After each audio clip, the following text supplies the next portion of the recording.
This is one of just 45 right-hand drive S1 Continentals chassis bodied by Park Ward to its design number 701.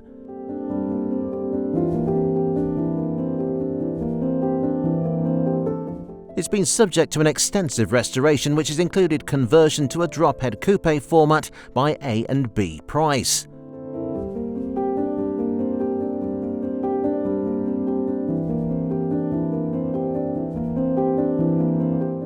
It's been the beneficiary of approximately £200,000 worth of expenditure, with marque specialists such as Frank Dale and Jonathan Padgett in the current ownership.